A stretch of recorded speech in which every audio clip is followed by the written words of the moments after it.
And welcome to the 17th episode of the TechnoBuffalo Show. I'm one of your three hosts for today, Sean Ani, editor-in-chief of the site. And I'm joined by executive editor of Mobile, Todd Hazelton, Hey, everybody. and executive editor of Gaming, Joey Davidson. What's up, guys? How are you guys doing today? Yes. Good. Yes. Yes. Yes! Yes. I'm doing yes. Yes. Well, this is the first time in several weeks that all three of us have been able to get together. Yeah, that's right. Yeah, man. E3 and Google I/O and Then vacations and... right vacations. Todd, how was your vacation, man? I haven't It talked was to you good. since. It was Yeah. good. I did mostly fishing the entire time. Oh, I went crabbing. Nice. I love crabbing Yeah. too.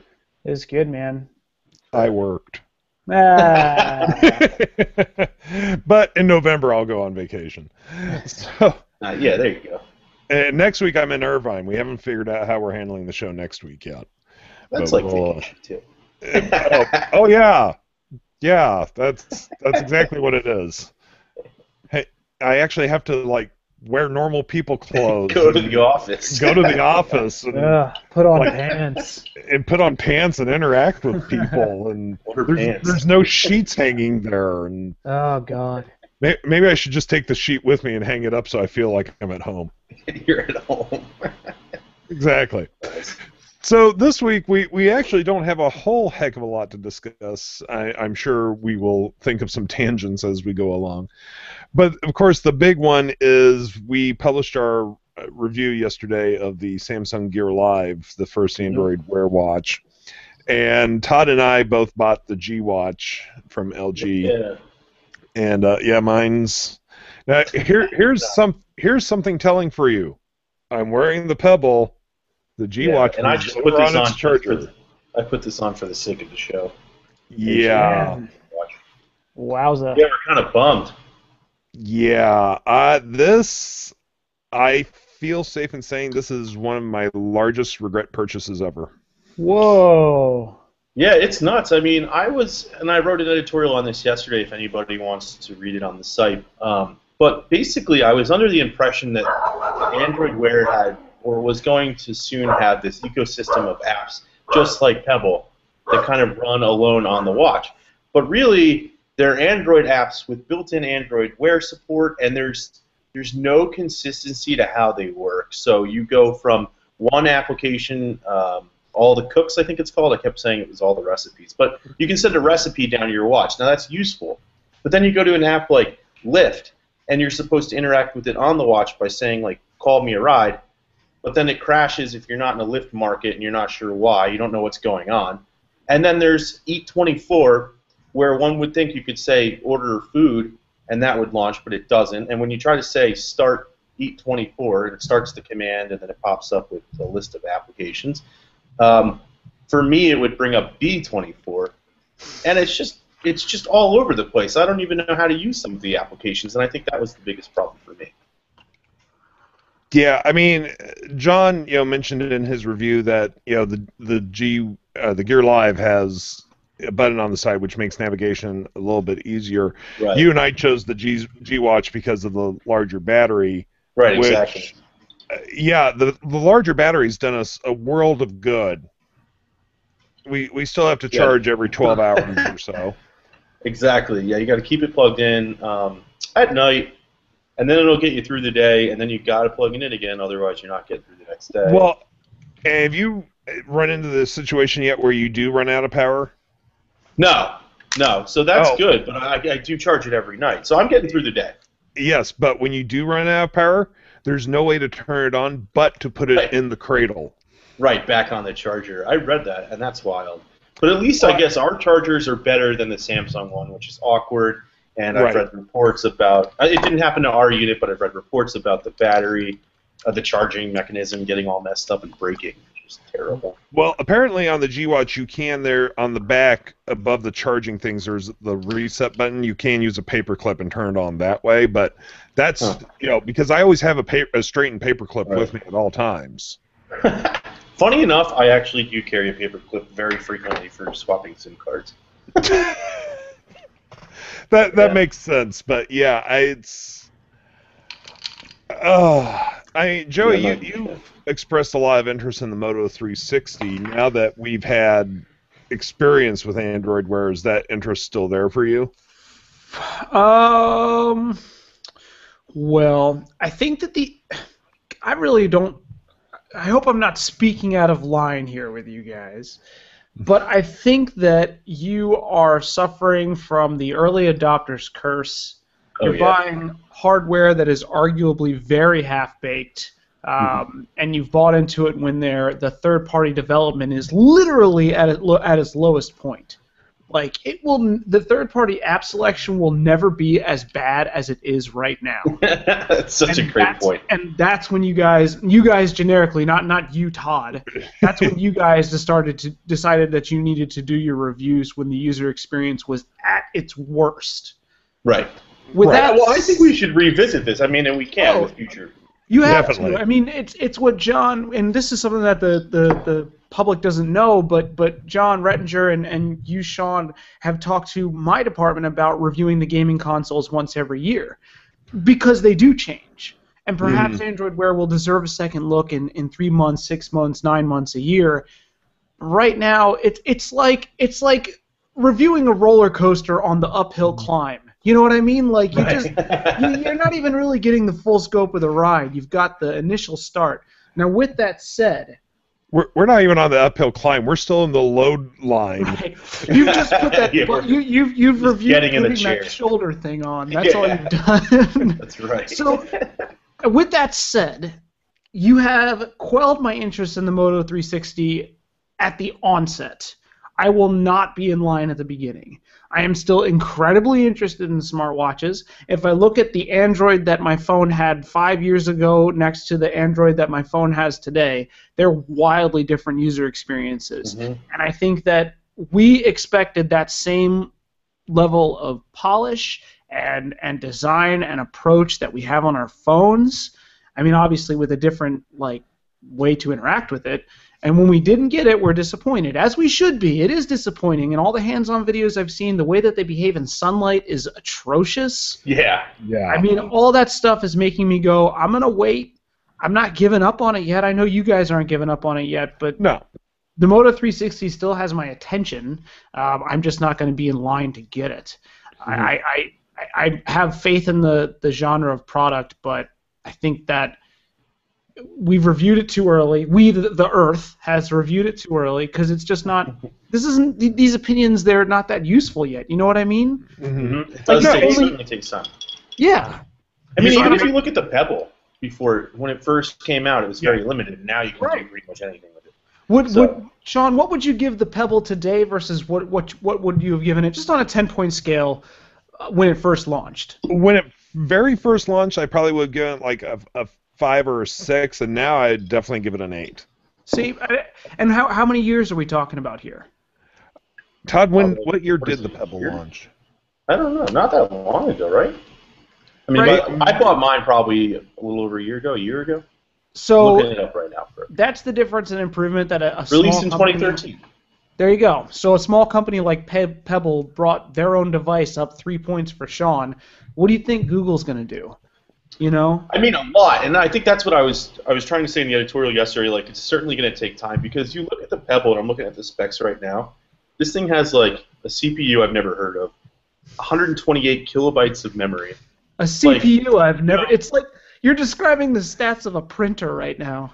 Right, exactly. And this just goes to show. And the Pebble right now is super, super powerful. Now, the smartwatches that we have, the G Watch and the Gear Live, have Snapdragon 400 processors. Like, Snapdragon 400 processor powers the Desire 610, the Lumia 635, like all these smartphones. So there's a lot of unused power, I think, in these things. There's a ton of unused power in this. The Yeah, so I think backbone's there, you know. that's going to change, you know. Well, you know, and it's a good analogy, Joey, about going back and looking at the game consoles a year down the road, you know, and you compare what was at the launch of, say, the Xbox One on launch day compared to a year from now, and it could change your opinion greatly. It already has. They already have with software updates. Microsoft and Sony have both been crushing it. Microsoft especially has been going every single month. The Xbox One from launch versus the one that we have today is already different. Yeah, exactly.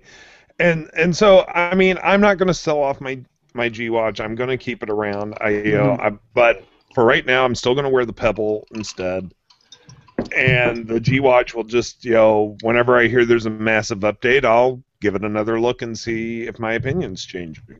I will say this: these two watches have piqued my interest for the Pebble. I mean, that's a side effect I think that Pebble's pretty excited about, but. And I have to say, I mean, when we first saw the Android Wear launch at Google I/O, I was like, poor Pebble, what's going to happen to him, especially with the iWatch coming as well. And I have to agree with you, Joey. I think Android Wear ended up being a boost for Pebble. How many videos have you seen, or videos, pictures, anything, articles that have the Android Wear devices, the G and the Gear Live right next to Pebble, and the screens are like, this is the Pebble, you can read the numbers. Here are these screens, and you can't see anything. Like, and you can do a lot with this, and you can't with this yet. I think, it's great advertising almost. I mean, unintentional advertising. Right. I'm sure Pebble's like, yes. No, it's an excellent point, and I'm definitely now I've even went maybe I should get a Pebble Steel now. Right. Yeah. That's a side effect of the G Watch. Right. It's just, I mean the sunshine issue is unbelievable. I mean, I'm sorry, I can only really use my watch inside. Yeah, basically. Yeah. That's insanity to me. But it is what it is. But I do think Android Wear is going to improve as it goes down the road. Sorry, guys. I love the Moto X noise. Considering how much power is in the G Watch and in the Gear Live, like you said, Todd, it's running Snapdragon 400 processors. Mm-hmm. That's a lot of untapped power. It's a lot of untapped potential. You look at the number of Android Wear apps. I'm using that loosely because they're not Android Wear apps yet. Right. There's going to be a lot of room for growth here. And Joey, you're 100% right. We're suffering from early adopter regret. Mm-hmm. Totally. I'm on for the roller coaster ride. Let's see where it goes.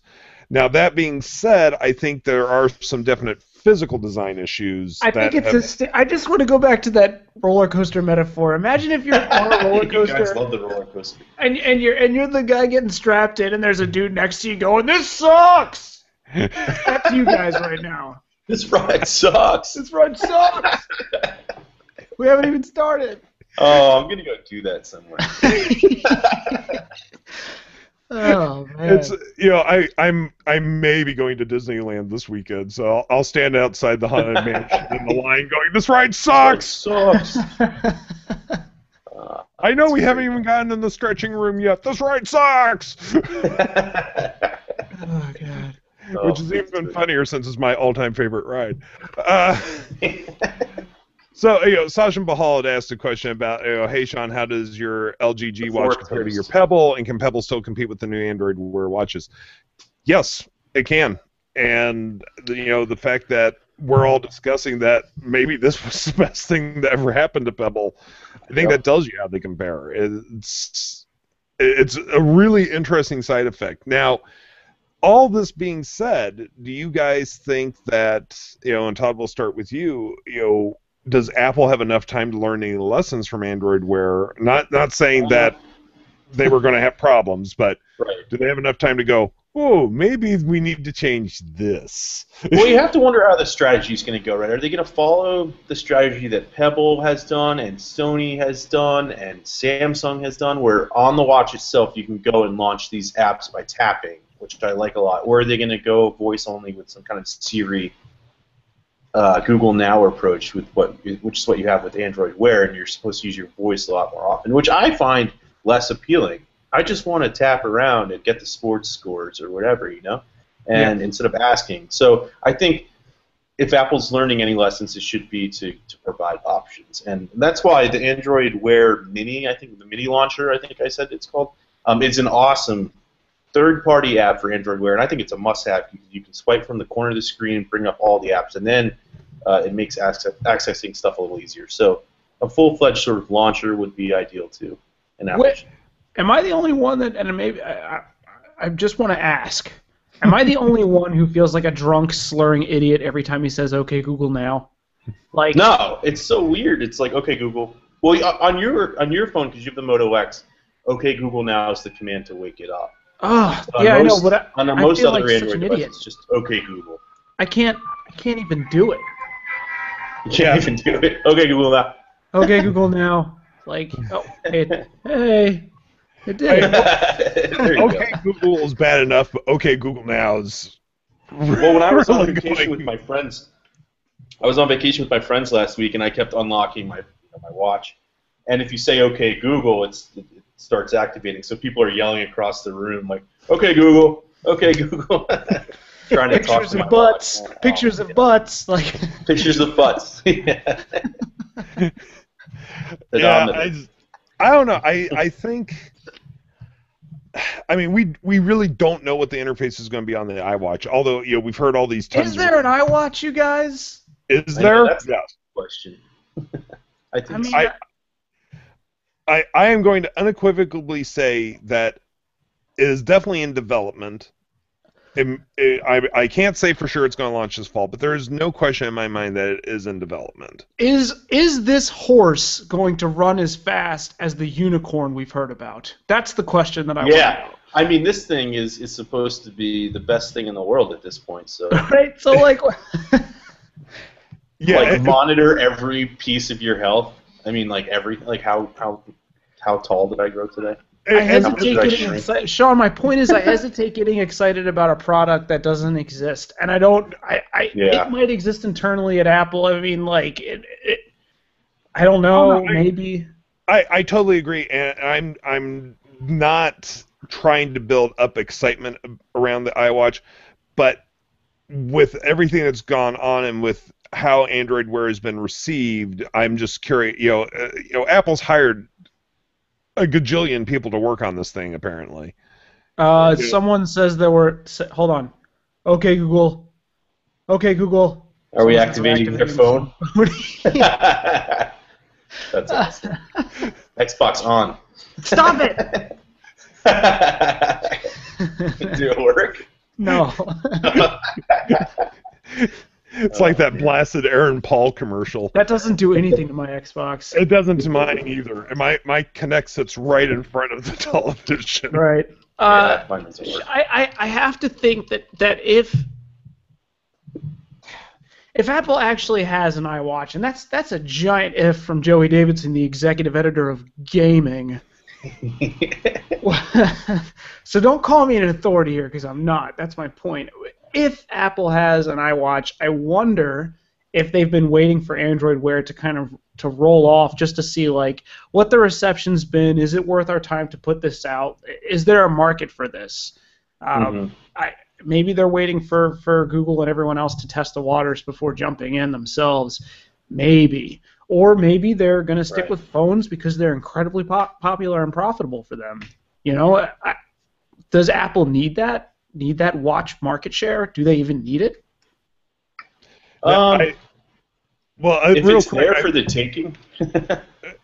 I do want to address, who was it? Was it Katie Huberty the other day predicted 60 million units in the first year? Yeah, okay. For the iWatch? There is no way. That's as many, what was that? That's as many iPhones as Apple sold in the first year, so. Yeah. No way. None. Yeah. She attributed to the halo effect, aka the fanboy effect. Like, all these Apple fans are just going to go out and buy it. And that was at $300 price point, too, which I cited in a different study, or in a different report. Nielsen said, 64% of wearable buyers think that the price range between $200 and $300 is already too expensive. So, and that's people who own wearables. So you have to imagine they're probably not going to spend that much more. And then you got to look at the people who already don't own a wearable because it's too expensive. So at $300, 60 million units, that's a lot. I don't know. Yeah, and it's the idea that 60 million was even brandied about. I'm just like,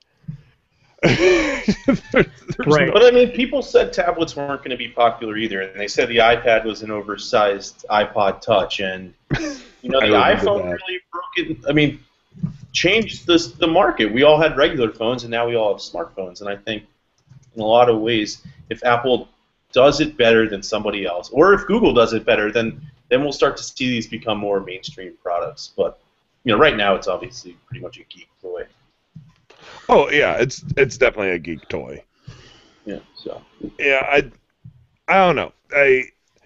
I think wearables do have a future. I think I think we've got a lot of companies racing forward to have their foot in that door, and they weren't ready to put their foot in that door. Maybe. Right. But with watches, though, too, you face obstacles that you didn't face with smartphones, right? Like, I have my favorite watch is one my wife bought me for my wedding, so it has sentimental value. So for a lot of reasons, I might not buy other watches or wear other watches, and I think a lot of people might have that, too. They have a watch they got for retirement or other things. And so you didn't face that in the smartphone industry or with the tablets because people didn't have sentimental value attached to things, let alone the jewelry factor and fashion and a $300 watch in some circles might make you look poor because it's not a Rolex. You know what I'm saying? I do agree with you, Sean. And I think that there's also that whole market gap of people that just literally don't want to have their stuff stolen from them right off their wrist. Yeah, that too. People who live in cities are hesitant to use their cell phone on trains sometimes. Smartphones on trains sometimes. So why rock a $300 watch that can be easily identified and yanked off your wrist? I've run the picture one time on TechnoBuffalo ages ago of a sign I saw in a neighborhood in London a couple years back. And it showed the silhouette of somebody walking down the street with an iPod and another guy like in a big puffy jacket staring at him. And it was just on silhouettes and it said, "They want your pod." And it was right outside the police station. Well, New York used to issue warnings on stuff like that. It probably still does. Yeah, but it's just that always, so next they'll be putting, "They want your watch." Yeah, exactly. It's crazy, but in New York on the subways back when the iPod was still coming out and was super popular, like they would warn against the white earbuds because it sort of told everybody. I remember that. Yeah, I remember that. Basically, wearing those earbuds, you were like signaling yourself as someone who had something expensive, like an iPhone or an iPod. Yeah. Right, instead of a sweet Walkman. Yeah, that's you got the CD player. The bootleg earpods off of eBay for $1.49. Right. Right. I'm wearing fluorescent green earbuds. Mine are red. They came with the HTC M8. Oh, the Harman Kardon ones? No. These aren't even those. Those I didn't find very good. They're too the cord's too stiff. Oh, okay. The deep discussions that we get in at technology office. Yeah, right. I find this cord to be too stiff. It's just annoying. Just not working for me. Oh, good grief. Well, moving on to some other questions that have come in. Here's one from Sasha Bahal about what are some features of Android Wear that you like, and what are ones that you could do without, and what about features that you would like to see in a future update? I think, Todd, we're in agreement. Apps on the watch. Right. And you get that with the Wear Mini Swipe. Which I still need to download. Yeah, it's cool, but like other things too, like Fit is stupid because it's incorrect all the time. Like I can take steps, probably just steal this. Yeah, the pedometer. The thing is ridiculous. We want to get back into that conversation. I know. I'm trying very carefully how I pronounce that. Like it's just not my thing. Like I don't say like take a note. Feed the dog. Like, who does that? Nobody does these things. So, like, they sound so cool when an engineer's on stage. Like, take a note. Pick up milk, but nobody does that. You forget the milk. That's what you do. Yeah. No. Or you write it down on a piece of paper, which is. And I'm sorry. It does feel silly going. Okay, Google. It does. Let's see if it. Okay, Google. What's that report from the police station? This is Dick Tracy. I'm on my way. Yeah, right. Like, here's what you can do. Show me my steps, agenda, set a timer, start stopwatch, set an alarm, show alarms, settings, and start. And, like, you have to dig into that menu to get to start, to get to the apps, unless you say start, and then the name of the app. It's just so silly. No, but like Joey said, I think somebody wrote a report at Google I/O or after Google I/O saying that Google's engineers are designing things for Google engineers. Like, you have to wonder, like, there's something to that, yeah. Yeah. Yeah. Like, they need consumer testing with this stuff. No, but Joey's right. You and I are the idiotic guys on the roller coaster going, this ride sucks. Yeah, I know, it's true. I mean, I bought it the second it was available from Google Play. I bought it. Right. Guilty as charged. Yeah, and I'm excited to see where it goes. We're just commenting and answering that question right now. Yeah, Sean, just to kind of derail the conversation, someone on YouTube is asking us to talk about Apple and IBM. Oh. Yeah, that's interesting stuff. That broke, at, I don't know, 4:30 yesterday? Yeah, Tim Cook was on CNBC. This happened after I was off the clock, so I don't even know anything about it. I'm not. Oh, well. Well. Yeah, it's pretty interesting. So CNBC had sort of the exclusive interview with Tim Cook. I just happened to have the TV on. We were watching because Yahoo earnings came out. And so they were talking about this new partnership between IBM and Apple, and Tim Cook was saying it was a natural fit, how he'd actually been working with IBM for a couple of years, and now was the right time to do this. And it's Apple's big step into the enterprise. And as a result, I mean, it looks like a shot across BlackBerry's bow, right? Because BlackBerry has been sort of the enterprise king, along with Microsoft in a lot of ways. And now, what are they trying to do with IBM though? IBM's going to provide a special suite of applications built like security and business applications, and it's also going to sell these devices directly to its customers, provide a back-end device management solutions, which is similar to what BES is, BlackBerry Enterprise Server, what that allows. So really this is like Apple's huge step into the enterprise, where like companies, instead of, a lot of companies already have BYOD initiatives where you bring your own device to work and it could be an iPhone or an Android or whatever. But there are still lots of companies that still, my brother works for a bank, for example, they still issue BlackBerries. So now this is a potential for IBM to go to its customers who might already be these banks and say, hey, we have the iPhones, we can sell them to you directly, we'll get you guys all set up and kind of do it that way, which I think is a huge step for Apple. Is this Apple's attempt to plant a flag in the ground and maybe claim some of that enterprise workspace from Microsoft as well? Oh yeah. And the thing is, Apple has said, and Tim Cook clarified this yesterday too, it's already in like 90% of the global Fortune 500 companies, so it's already there, but this is a huge step to sort of deploy its devices, including iPads, to the enterprise.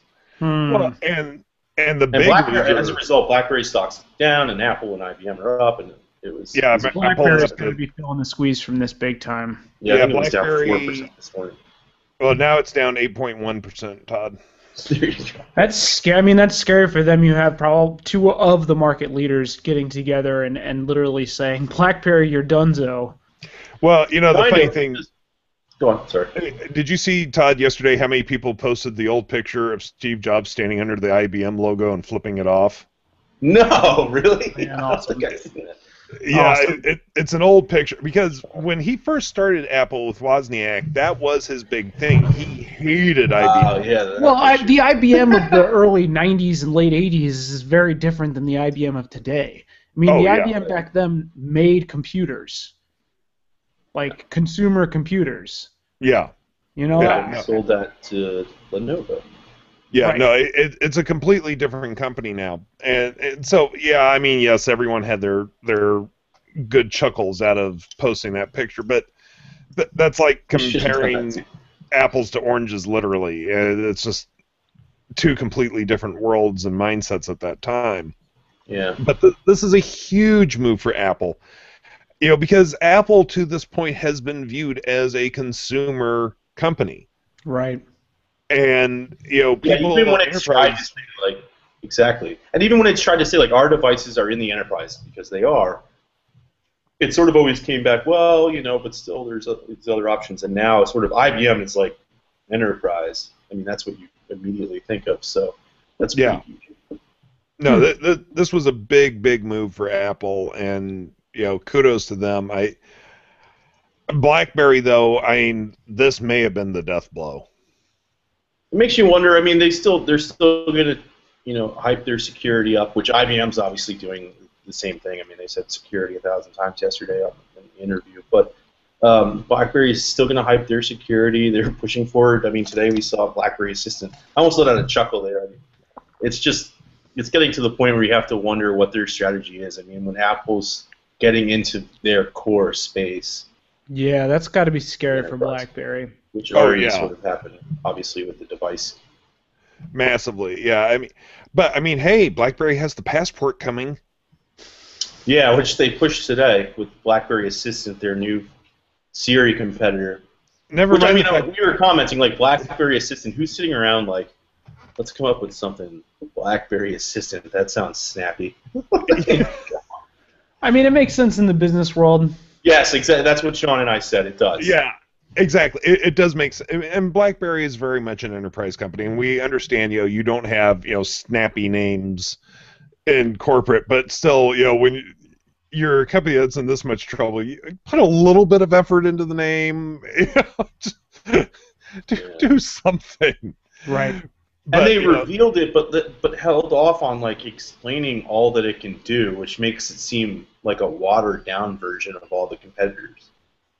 It's like it's an assistant that can schedule things for you and read your emails, but like, can it tell me a sports score? And does it use Google to query that, or Bing, or something else? Like, how does it work? And we didn't really get that explanation. Mm-hmm. Yeah. I don't know. I haven't played with BlackBerry 10.3. I know there's leaked builds out there, so I'm sure somebody out there does have these.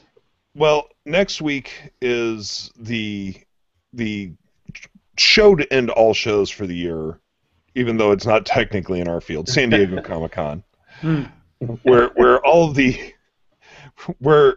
the geeks shall migrate to, as if going to the Holy Land. And actually, for the first time in 18 years, God, it has been 18 years. That's for the first time in 18 years, I'm going just for one day, but it'll be interesting to see. Is this your first Comic-Con? No, this is my first one in 18 years. I went. In 18. Yeah, I went 92 through 95 every year. I was like, didn't you own a store? No, I owned a store, plus I was working for like Wizard Magazine or Combo Magazine at the time. So for me, it actually was a work trip the 5 times I went.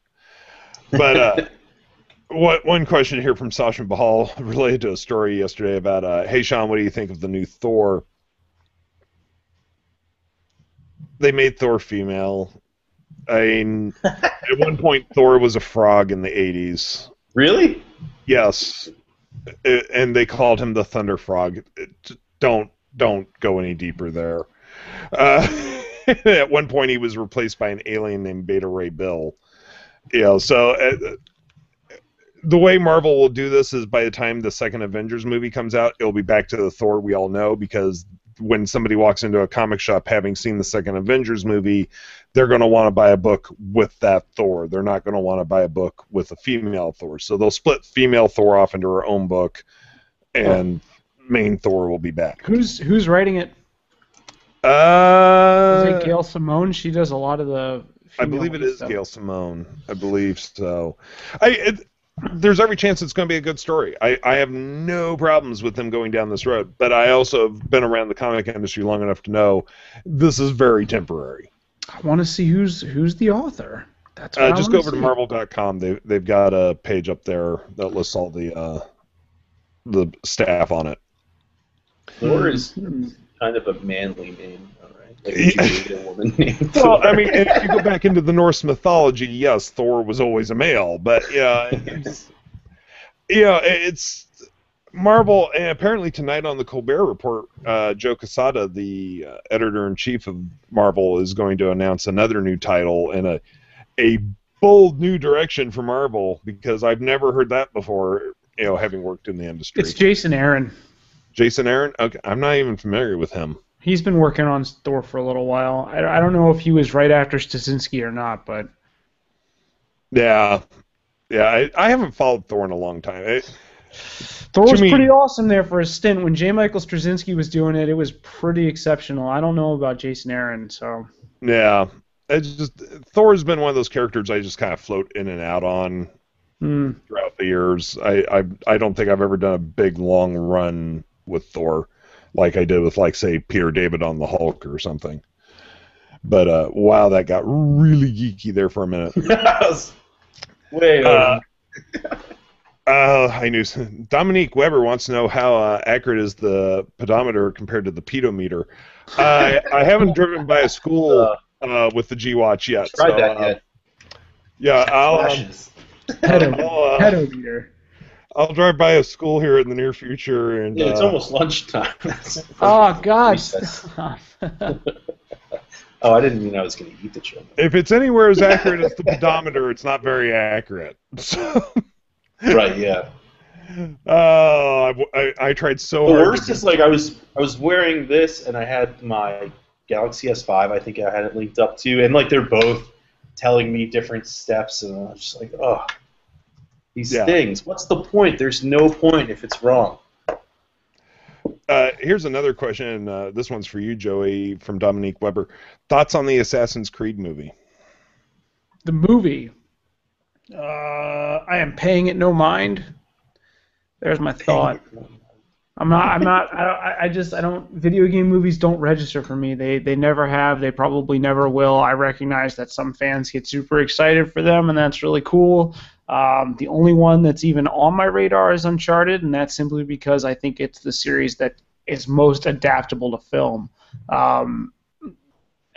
Movies and games are wildly different beasts, and one of the reasons why Assassin's Creed is so thrilling as a game is because planning an assassin, climbing a building, and then jumping off of it and killing some European dude is awesome. It's like a really awesome feeling, and I don't know if they'll be able to take that feeling and translate it into a movie. I don't know if that being able to do it yourself is part of the thrill. Seeing it on the screen, I'm just like, It's kind of like...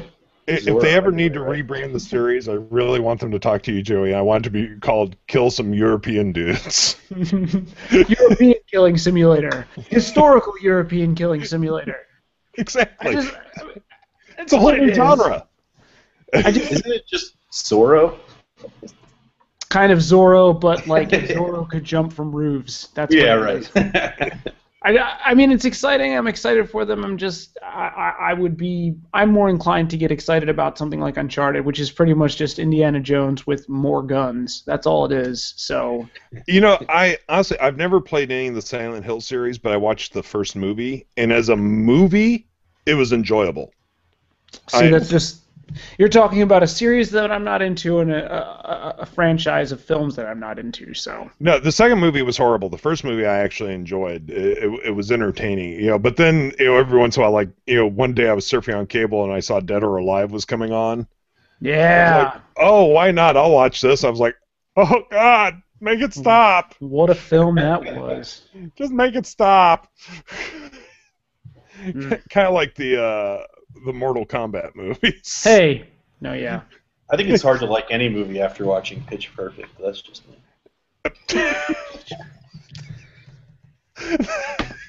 That was the most random.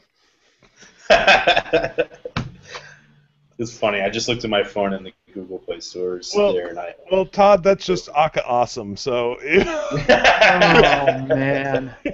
There's so many good lines in that movie. Oh. And they're filming a sequel right now.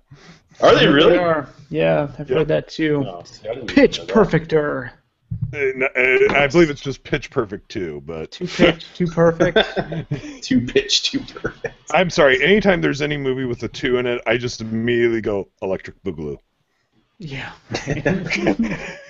It's just, it's ingrained into me to just say, whatever 2, Electric Boogaloo.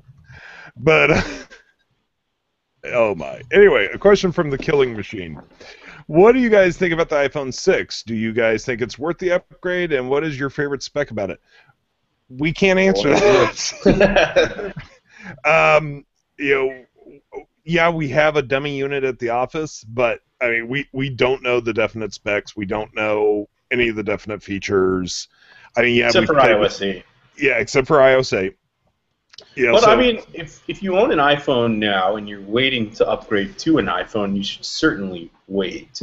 well, That's probably but going. there's the big question though. Okay, you know, if you're on a 5S, definitely no, it's too soon. If you're on a 5, maybe anything before the 5, yeah, more whatever. If you want to stay in the iPhone ecosystem, if you're got a 4 or 4S, then definitely you're going to want to consider the 6. Not even the 6 necessarily, but you should wait until it's unveiled to make your decision. Because Yeah, as soon as the 6 comes out, regardless of how good or bad it is, the prices on the other phones are going to plummet. So Yep. at this point, it's worth your time to wait no matter what. Definitely.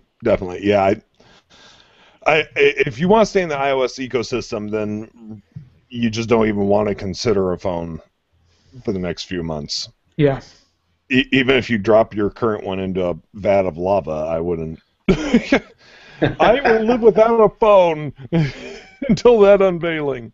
My buddy just did that. He went in the pool with his iPhone 5S and had to go get another 5S. And he used like somebody on his family plan's contract. Someone asked on the YouTube channel, would it be good for Sony and Microsoft to make a console together? And I obviously said not for consumers. I say obviously because I know that that's what Sean and I would both say. And then they asked why. I mean, you don't want two of the leading marketplace manufacturers making a machine together because it removes drive to excel. Mm-hmm.